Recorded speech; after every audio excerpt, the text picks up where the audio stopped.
کئی افراد ڈوب کر جاں بحق ہو گئے ہیں، 26 کے قریب افراد جاں بحق ہو چکے ہیں۔ بنگلہ دیش کے اندر اس سے پہلے بھی اس طرح کے حادثات سامنے آتے رہے ہیں، لیکن شیخ حسینہ واجد کی حکومت ان حادثات کی بنیادی طور پر ذمہ دار ہے، جو صحیح طرح سے سہولیات فراہم نہیں کر رہی ہے، جس کی وجہ سے یہ حادثات آئے روز جنم لے رہے ہیں۔ آگے بڑھنے کو ہم جو آج کی 5ویں بڑی خبر ہے، یہ نازک کام ایران سے اور شام سے ہے۔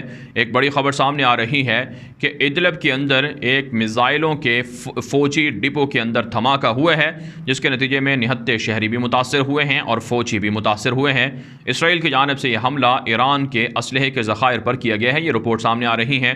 اس کے علاوہ نازک کام ایک اور خبر سامنے آ رہی ہے کہ بشار الاسد کو بچانے کے لیے ایران اب تک 30 ارب ڈالر سے زائد کی رقم پھونک چکا ہے، لیکن پھر بھی بشار الاسد کے خلاف حملے ہو رہے ہیں اور ایران بھی اپنے پیسوں کو، وسائل کو ضائع کر رہا ہے۔ ساتھ ساتھ نازک کام ایک اور خبر سامنے آ رہی ہے کہ جس طرح سے رشیا یورپی ممالک کے اندر جاسوسی کر رہا ہے، بالکل اسی طرح سے ایران بھی متحدہ جو برطانیہ ہے وہاں پر جاسوسی کرتے ہوئے پکڑا گیا ہے۔ مختلف ایرانی جنگجوؤں کو دیکھنے میں آیا ہے، ایرانی خفیہ جاسوس UK کے اندر، برطانیہ کے اندر روس کی طرح جاسوسی کر کے وہاں کے امن و امان کو متاثر کر رہے ہیں۔ ساتھ ساتھ نازک کام ایک اور خبر سامنے آ رہی ہے کہ ایران کے اندر سنی مسلمانوں کو پھانسیاں دینے کا سلسلہ جاری ہے۔ 267 سنی مسلمانوں کو گزشتہ ایک سال کے دوران پھانسیوں پر چڑھایا جا چکا ہے۔ اقلیتوں پر ظلم ایران کے اندر معمول کا حصہ بنتا جا رہا ہے۔ نازک کام آگے بڑھ لیتے ہیں، جو آج کی 6ٹھی بڑی خبر ہے یہ سعودی عرب سے ہے۔ نازک کام ایک بڑی خبر سامنے آ رہی ہے، سعودی عرب کے جنوب میں حوثیوں کا ایک بڑا حملہ ناکام بنا دیا گیا ہے، جبکہ امریکہ نے، اقوام متحدہ نے حوثیوں پر پریشر ڈالا ہے اور اسی طرح سے عمان پر پریشر ڈالا ہے کہ حوثیوں کو سمجھایا جائے سعودی عرب پر حملے بند کیے جائیں، اس سے امن و امان خراب ہوگا، یمن کی جنگ کو ختم کیا جائے۔ جبکہ نازک کام ایران کے حکام نے اس بات کی تصدیق کر دی ہے کہ ہم ہر سطح پر اور ہر طریقے سے سعودی عرب کے ساتھ ڈائیلاگ کرنے پر تیار ہیں۔ اطلاعات موصول ہو رہی ہیں کہ سعودی عرب اور ایران کے درمیان صلح ہو رہی ہے، جس سے یقیناً یمن جنگ بھی ختم ہو سکتی ہے۔ نازک کام آگے بڑھ لیتے ہیں، جو آج کی 7ویں بڑی خبر ہے یہ اسرائیل اور فلسطین سے ہے۔ ویسٹ بینک کے اندر اسرائیلی فورسز نے نہتی فلسطینی بوڑھی خاتون کو شہید کیا تھا، جس کے بعد حالات کشیدہ ہو چکے ہیں۔ فلسطینیوں پر جو مظالم ہیں ان کو روکنے کے لیے اب فلسطینی بھی رد عمل میں حملہ کر رہے ہیں۔ 4 اسرائیلی شہری زخمی بتائے جاتے ہیں، جبکہ 2 جو اسرائیلی فوجی ہیں ان کو بھی قتل کر دیا گیا ہے۔ اس حوالے سے نیتن یاہو کو بنیادی ذمہ دار ٹھہرایا جا رہا ہے، جبکہ آپ جانتے ہیں اسرائیل کے اندر گزشتہ دنوں جو ایک مذہبی تقریب کے اندر حادثہ پیش آیا تھا، اس کے نتیجے میں درجنوں افراد مارے گئے تھے۔ اس کی ذمہ داری نیتن یاہو پر لگائی جا رہی ہے اور نیتن یاہو سے استعفے کا مطالبہ کیا جا رہا ہے۔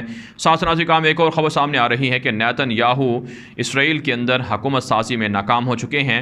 اب وہ اپنے اتحادی کو باقاعدہ 1 سال وزارت عظمیٰ کے آفر کر رہے ہیں، لیکن ان کے اتحادی یہ آفر ماننے کے لیے تیار نہیں ہیں، جس کے بعد اسرائیل کا سیاسی بحران بڑھے گا اور نئے انتخابات دوبارہ سے کروانے پڑیں گے۔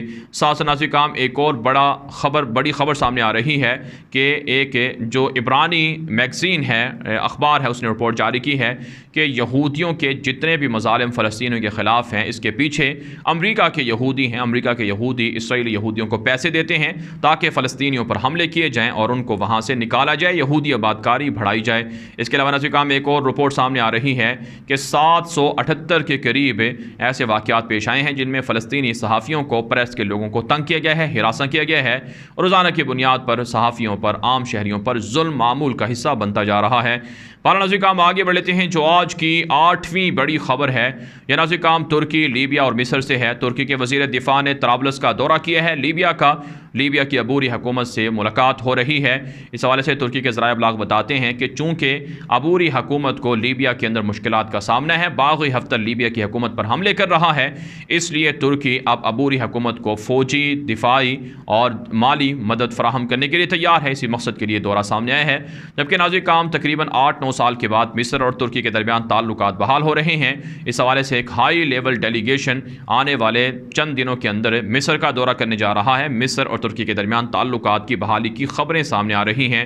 ساتھ نازک کام ایک اور خبر سامنے آ رہی ہے کہ ایرانی سپریم لیڈر علی خامنائی نے جواد ظریف کا نام لیے بغیر اس پر شدید تنقید کی ہے کہ کس طرح سے جنرل قاسم سلیمانی کی ہلاکت میں جواد ظریف کا ہاتھ ہے، انہیں سزا دینا ضروری ہے، یہ ایرانی سپریم لیڈر علی خامنائی کی جانب سے کہا گیا ہے۔ ہے۔ بہرحال ناظرین کرام آگے بڑھ لیتے ہیں۔ جو آج کی 9ویں بڑی خبر ہے یہ امریکہ اور چین کی جنگ کے حوالے سے ہے۔ ناظرین کرام امریکہ کے سابق وزیر خارجہ ہنری کسنجر کی جانب سے کہا گیا ہے کہ آنے والی جنگیں انتہائی خوفناک ہیں، جس کے اندر انسانیت کو قتل کیا جائے گا، برے طریقے سے نسل کشی ہوگی، لہٰذا امریکہ کو ان جنگوں کی تیاری کرنا ہوگی۔ اسی حوالے سے ناظرین کرام امریکہ کے سیکرٹری خارجہ انٹونی بلنکن نے بھی آج ایک بیان دیا ہے کہ چائنا ہمارے خلاف خطرناک جنگی تیاریاں کر رہا ہے، خطرناک جنگی ہتھیار بنا کر امریکہ کے خلاف بالادستی کے خلاف کوششیں کر رہا ہے، لہٰذا ہمارا اگلا ٹارگٹ اور دشمن چائنا ہے، ہم اس کے لیے تیاریاں مکمل کر چکے ہیں۔ ناظرین کرام آگے بڑھ لیتے ہیں۔ جو آج کی 10ویں بڑی خبر ہے یہ فرانس سے ہے۔ فرانس کے صدر ایمانوئل میکرون کے بارے میں مشہور ہے کہ ان کی جو بیوی ہیں، جو ان کی خاتون ہیں، وہ دراصل ان کی ٹیچر ہیں جو ان سے کئی سال، تقریباً 10 سے 20 سال وہ بڑی ہیں۔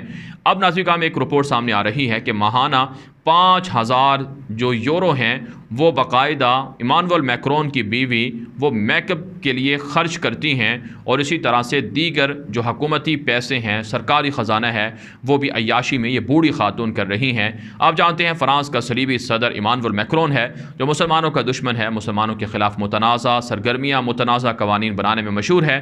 اس کو ہٹانے کے لیے، آئندہ الیکشن میں اسے شکست دینے کے لیے وہاں پر باقاعدہ صفیں بن رہی ہیں، اور مسلمان بھی ایمانوئل میکرون کے خلاف ہیں، جبکہ اپوزیشن کی جماعتیں ایمانوئل میکرون کو شکست دے کر فرانس کے اندر حکومت سازی کے لیے تیار ہو چکی ہیں۔ ناظرین کرام دنیا بھر سے تھی آج کی 10 بڑی خبریں۔ ان خبروں کے حوالے سے آپ کی کیا رائے ہے؟ اپنی رائے کامنٹ کے ذریعے سے ضرور ہم تک پہنچائیں۔ مزید خبروں کے لیے آپ ہمارے ٹویٹر اکاؤنٹ دنیا میرے آگے غلام نبی مدنی اور ہمارے نئے فیس بک پیج غلام نبی مدنی کو فالو کر لیں۔ آج کے لیے اتنا ہی، اجازت دیجیے، اللہ حافظ۔